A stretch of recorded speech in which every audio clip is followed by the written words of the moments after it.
అందరికి నమస్తే. ప్రభుత్వాలు పోతుంటాయి, వస్తుంటాయి. ఈ ప్రభుత్వం ఇప్పుడు ఉండొచ్చు, నెక్స్ట్ పోవచ్చు. ఇంకో ప్రభుత్వం వచ్చి ఇంకొకటి పోవచ్చు. రాష్ట్ర కేంద్ర ప్రభుత్వాల్లో మన ప్రజాస్వామ్యంలో ప్రభుత్వాలు మారుతూ ఉంటాయి. ప్రజల అభిష్టం మేరకు ప్రజలు ఎవరికి ఓట్లు వేస్తే వాళ్ళ గవర్నమెంట్ వస్తుంది. ఏ గవర్నమెంట్ వచ్చినా అంతకుముందు గవర్నమెంట్ ఏం చేసింది, దానిలో మంచి ఉంటే దాన్ని ఖచ్చితంగా కొనసాగించాల్సిందే. కానీ ఇప్పుడు ఏమైందంటే బీఆర్ఎస్ మీద కోపం మీదనో, లేకపోతే కేటీఆర్ మీద కోపంతోనో, కేసీఆర్ మీద కోపంతోనో తెలంగాణకు నష్టం జరిగే విధంగా, తెలంగాణ యువతకు నష్టం జరిగే విధంగా ఈ ప్రభుత్వం వ్యవహరిస్తున్నది. ఎట్లా అంటే, అందుకే నేను ప్రజలపై ప్రేమ కావాలని పెట్టిన. పార్టీలుగా మీ ప్రతిపక్షాల మీద మీరు ఏమైనా చేసుకోండి, ప్రతిపక్షాల మీద మీరు కొట్లాడుకోండి. కానీ అప్పటి ప్రభుత్వం తీసుకొచ్చిన కొన్ని మేజర్ కంపెనీలు తరలిపోతున్నాయి, వెనకపోతున్నాయి. మనకు కేన్స్ టెక్నాలజీ అనే కంపెనీ 2800 కోట్లతోన కొంగరకాలంలో పెట్టడానికి అక్టోబర్ 2023 శంకుస్థాపన అయింది. 2000 జాబ్స్ వచ్చే సంస్థ అది. ఎంఓయూలు వేరు. ఎంఓయూలు అయినంత మాత్రాన అవి మళ్ళీ శంకుస్థాపనలు రానికి చాలా టైం పడుతుంది. ఇప్పుడు అంతకుముందు కేటీఆర్ అమెరికా పోయినప్పుడు, దావోస్ పోయినప్పుడు అప్పుడు చేసుకున్న ఎంఓయూలు, ఆ ఎంఓయూలు ఇప్పుడు ఈ గవర్నమెంట్లో వీళ్ళు కనుక గట్టిగా కృషి చేస్తే అవి శంకుస్థాపన దాకా వస్తాయి. ఎంఓయూలు చేసుకోవడం వేరు, అవి శంకుస్థాపన దాకా రావడం వేరు. ఆడ వేసుకొచ్చిన ఎటుంటుందంటే మనోళ్ళు అటు పోగానే మొత్తం ఇన్ని ప్రాజెక్టులు ప్లస్ ఇన్ని వేల కోట్ల రూపాయలకు ఎంఓయూ జరిగింది అని చెప్పేస్తారు. అయిపోదు ఆడికి. ఆ మధ్యలో వాళ్ళు ఎప్పుడైనా యూటర్న్ తీసుకోవచ్చు. ఆ ఎంఓయూ తీసుకున్న వాళ్ళు, ఆ కంపెనీ వాళ్ళు ఎప్పుడైనా యూటర్న్ తీసుకొని మేము రాము అని చెప్పొచ్చు వాళ్ళు. కానీ ఇక్కడ శంకుస్థాపన చేసిన దాకా మనం ఫాలోఅప్ చేయాలి. లాస్ట్ గవర్నమెంట్లో కొన్ని ఎంఓయూలు అయినాయి. అంతకుముందు కేటీఆర్ ఐటీ మినిస్టర్ పోతుండే, సీఎం పోకుంటుండే. ఇప్పుడు సీఎం పోతున్నాడు ఐటీ మినిస్టర్తో పాటు. ఐటీ మినిస్టర్కి పోవాలి, యాక్చువల్గా సీఎం అవసరం లేదు. సీఎం దానికి పోవాల్సిన అవసరం ఉండదు. అందుకే అన్ని శాఖలు అంత వ్యవహారం నడిపించేది. అది సరే పోయిండ్రు. ఇప్పుడు ఎంఓయూలు అయినంత మాత్రాన ఇవన్నీ ల్యాండ్ కావడానికి 2-3 ఏళ్ళు పడుతుంది. అప్పటి వరకు మళ్ళీ పరిస్థితులు, అప్పుడున్న రాజకీయ పరిణామాలు, సిచ్యువేషను ఇదంతా చాలా డిపెండ్ అయి ఉంటుంది. శంకుస్థాపన చేసిన కంపెనీలను కూడా ఇక్కడ నుంచి ఎలగొడుతున్నారు. ఎందుకు అనంటే గత ప్రభుత్వంలో చేసుకున్న అగ్రిమెంట్లు, గత ప్రభుత్వంలో చేసిన శంకుస్థాపనలని. గత ప్రభుత్వం చేసిన జనాల కోసమే, మీరు చేసే జనాల కోసమే. కానీ ప్రతిపక్షంతో కొట్లాడకు, మీరు జనాల మీద ప్రేమ లేకుండా పోతున్నది మీకు. ఇప్పుడు ఈ కంపెనీ పోయింది, కేన్స్ కంపెనీ కొంగరకాలం దగ్గర చేసుకున్న కంపెనీ గుజరాత్కి వెళ్ళిపోయింది.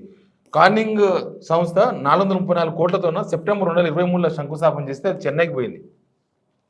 ఇప్పుడు అమర్రాజా వచ్చింది. అమర్రాజా 900 కోట్లు మా మామ్నార్ డిస్టిక్లోనే భూత్పూర్ దగ్గర శంకుస్థాపన అయింది లాస్ట్ ఇయర్ 2023. శంకుస్థాపన అయితే ఇప్పుడు వీళ్ళకు హామీలు ఉంటాయి కదా. ఒక కంపెనీ వస్తుందంటే ఉత్తగా రాదు. వాళ్ళకు భూమి ఇవ్వాల్సి వస్తుంది, అవసరమైతే సబ్సిడీలు ఇవ్వాల్సి వస్తుంది, వాళ్ళ ప్రోత్సాహకాలు ఇవ్వాల్సి వస్తుంది, రకరకాల వ్యవహారాలు ఉంటాయి. అట్లయితేనే కంపెనీలు పెడతారు. లేకపోతే ఎన్ని కంపెనీలు కాంపిటీషన్, ఎన్ని స్టేట్స్ ఉంటాయి. మా స్టేట్కు రండి అంటే మా స్టేట్కు రండి, మా రాష్ట్రంలో మేము ఈ ఆఫర్ ఇస్తామంటే, మా రాష్ట్రంలో ఇది ఆఫర్ ఇస్తామంటే చేస్తేనే ఉద్యోగాల కల్పన జరుగుతుంది. ఉత్తగా అటు ఇటు తిరిగి అగ్రిమెంట్లు అయిపోయినాయి, ఎంఓయూలు అయిపోయినాయి అంటే కుదరదు. అవన్నీ ల్యాండ్ కావాలి. ఇది కూడా శంకుస్థాపన అయిపోయింది ఆల్రెడీ. శంకుస్థాపన అయిన వాటికి ఈ ప్రభుత్వం పట్టించుకోవట్లేదు. వాళ్ళకి ఇచ్చిన హామీలు, గత ప్రభుత్వం ఇచ్చిన హామీలు అంటే ఈ ప్రభుత్వం ఇస్తుంది. కొన్ని నడుస్తూ ఉండాలి. అది ఒక సైకిల్. అది ప్రభుత్వం అనేది ఎప్పుడు ఉంటుంది. ఈ ప్రభుత్వం కాకపోతే ఇంకో ప్రభుత్వం ఉంటుంది. దాన్ని ముఖ్యమంత్రులు మారచ్చు, మంత్రులు మారచ్చు, పార్టీలు మారచ్చు, ఏమైనా మారచ్చు. తెలంగాణ జనం మేమే ఉంటాం.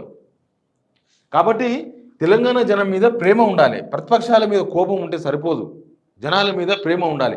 అప్పుడే ఏ ప్రభుత్వం, ఇప్పుడు ఈ ప్రభుత్వం ఉంది, ఇప్పుడు ఏదో 30,000 కోట్ల ఎంఓయూలు అయినాయంట, తర్వాత దానిలో 30,000 ఉద్యోగాలు వస్తాయంట. అవన్నీ ఇక్కడికి వచ్చి శంకుస్థాపన చేసే వరకు తలకాయ పానం తోకకపోతుంది. ఉత్తగా కాదు. ఆడ పోయి ఎంఓయూ చేసుకున్నంత మాత్రానంగా వాళ్ళు పొద్దుగాల ఫ్లైట్ వేసుకొచ్చి ఇక్కడ శంకుస్థాపన చేయరు. చాలా వ్యవహారాలు ఉంటాయి, చాలా కథలు ఉంటాయి. ఇప్పుడు బేరం స్టార్ట్ చేస్తారు వాళ్ళు. తెలంగాణ ప్రభుత్వంతో ఇప్పుడు బేరాలు స్టార్ట్ చేస్తారు. వాళ్ళు ఎవరివైనా ఎంఓయూ చేసుకుంటారు. ఎంఓయూ మ్యూచువల్ ఆఫ్ అండర్స్టాండింగ్ అంతే. కర్ణాటక నుంచి పోతే వాళ్ళతో కూడా ఎంఓయూ చేసుకుంటారు. అవతలలో పోతే అక్కడ మహారాష్ట్ర వాళ్ళతో కూడా ఎంఓయూ చేసుకుంటారు. తర్వాత ఆయా ప్రభుత్వాలు ఇచ్చే ఆఫర్లను బట్టి, ఆయా ప్రభుత్వాలు ఇచ్చే ఫెసిలిటీస్ని బట్టి, ఆ రాష్ట్రంలో ఉన్న పరిస్థితులను బట్టి, అన్ని బట్టి అప్పుడు శంకుస్థాపన దాకా వస్తారు వాళ్ళు. ఇంకా శంకుస్థాపన చేస్తే వచ్చినట్టే. అక్కడ దాకా చాలా కథలు ఉంటాయి. ఉత్త పెళ్లి చూపులు చూసినంత మాత్రాన పెళ్ళైనట్టు కాదు, మళ్ళీ కట్న కానుకలు మాట్లాడుకోవాలి, మళ్ళా పిల్ల మంచిదా కదా చూసుకోవాలి, పిల్లగాడు మంచోడా కదా చూసుకోవాలి, అలా వెనక 7 తరాలు 7 తరాలు చూసుకోవాలి. తర్వాత అప్పుడు పూల్ పనులకు వస్తుంది వ్యవహారం. పూల్ పనులకు వచ్చినా కూడా గ్యారెంటీ ఉండదు. పూల్ పనులు అయిన తర్వాత కూడా ఎవరి తిప్పలాలు పోతారు. మళ్ళా పెళ్లి డేట్ ఫిక్స్ అయ్యి తాళి కట్టినాక ఫిక్స్ అయినట్టు పెళ్ళి అయిపోయినట్టు. తాళి కడితే కథ ఆడికి సమాప్తం. ఆ పెళ్ళికి సంబంధించి ఒక శుభం కార్డు పడ్డట్టు. ఇవి కూడా అంతే. ఈ కంపెనీలు కూడా ఉత్తగా పోయి ఉత్తగా దివాలా ముఖం వేసుకొని అగ్రిమెంట్ చేసుకుంటే మాత్రం అయిపోదు. అవన్నీ వచ్చి శంకుస్థాపన చేయాలి. ఇక్కడ శంకుస్థాపన చేసి ఆ వ్యవహారం నడుస్తుంటే కథ అయినట్టు. పూల్ ఎక్కడి దాకా అంటే కథ మనం తాళి కట్టే వ్యవహారం అయితే పెళ్ళెట్లు అయిపోయినట్టు ఇక్కడ కూడా ఆ కంపెనీ స్టార్ట్ అయ్యి ప్రారంభోత్సవం జరగాలి, మొత్తం నిర్మాణం అయిపోయి అప్పుడు కంపెనీ వచ్చినట్టు. ఇక్కడ చూసినరా, ఇప్పుడు శంకుస్థాపన జరిగింది కానీ పాత కంపెనీలు తీసుకొచ్చిన నెపంతోనో పాత ప్రభుత్వాలు తీసుకొచ్చిన ప్రాజెక్ట్ అనే పేరుతోనో పట్టించుకోకుండా ఆ పాత ప్రభుత్వం ఇచ్చిన హామీలు నెరవేర్చకపోతే పాత ప్రభుత్వం వెనకిచ్చిన హామీలు వీళ్ళని చుట్టాలి. వాళ్ళ పాత ప్రభుత్వం వాళ్ళకు జనాలకు ఉద్యోగాలు కావాలని ఇచ్చారు. మీరు కూడా జనాలకు ఉద్యోగాలు కావాలనే కదా, మీ ప్రభుత్వం కూడా అట్లే ఉండాలి కదా. అట్లాంటప్పుడు గత ప్రభుత్వం ఇచ్చిన హామీలను నిజంగా పాత ప్రభుత్వంలో రిక్రూట్ చేసిన ఉద్యోగాలందరినీ తీసి పడేస్తాం గవర్నమెంట్ ఉద్యోగులను అని అనలేదు. గట్లంటే మొత్తం అందరు ఇంటికి పోవాల్సి వస్తుండే చాలా మంది. లేకపోతే ఓ పని చేయండి, పాత ప్రభుత్వంలో ఎవరైతే కొత్తగా ఓటకు వచ్చిందో వాళ్ళ ఓట్లు మాకు వద్దని ప్రకటించండి. మీకు వాళ్ళకుంటే రాజకీయాలు చూసుకోవాలి కానీ ప్రభుత్వాలుగా చూసుకోకూడదు. ప్రభుత్వం ఎప్పుడు ఒకటే ఉండాలి. అట్లా ఇప్పుడు ఈ కంపెనీలన్నీ కూడా శంకుస్థాపన జరిగిన తర్వాత ప్రభుత్వం ఇచ్చిన హామీల విషయంలో తోక జాడించడంతోనో ముఖం తిప్పుకోవడంతోనో ఆ కంపెనీలు మేము వెళ్ళిపోతామంటారు. ఎందుకు వేరే స్టేట్ వాళ్ళు ఇట్లా రెడ్ కార్పెట్ వేసి రండి అంటారు. నేను తక్కువనా? ఉత్తగా రావు, చాలా బతిమిలాడితే వస్తాయి ఇక్కడ దాకా ఈ స్టేజ్ వరకు. అట్లాంటివి 3 కంపెనీలు పోతున్నాయి. ఇంకా ముందు ఏమేమి కంపెనీలు పోతావో తెలియదు. ఇక్కడ ఉన్న కంపెనీలు ఏమో పట్టించుకోరంట. అమెరికాకు పోయి మాత్రం అన్నదమ్ములు అందరిని తీసుకొని పోయి ఆడ అగ్రిమెంట్ చేసుకుంటారంట. ఇదేమి పంచాయతీ నాకు అర్థం కాలే. ఇదేం పంచాయతీ? ఇక్కడ ఉన్న కంపెనీలు ఫస్ట్ ఇక్కడ నిర్మాణంలో ఉన్నాయి ఆల్రెడీ శంకుస్థాపన చేసిన కంపెనీలను వాళ్ళ బాగోగులేంది, మంచి చెడ్డులేంది, వాళ్ళ కథ ఏంది అదంతా చూసుకోవాలి కదా ముందు. లేకపోతే మీరు అమెరికా దాకా పోయి జనాల డబ్బులు వేస్ట్. అవన్నీ వచ్చేది ఎప్పుడో కానీ ఇప్పుడు వచ్చిన దాన్ని కాపాడుకోవాలి ముందు. అందుకే జనాల మీద ప్రేమ ఉండాలి, రాజకీయాల మీద కాదు ప్రేమ.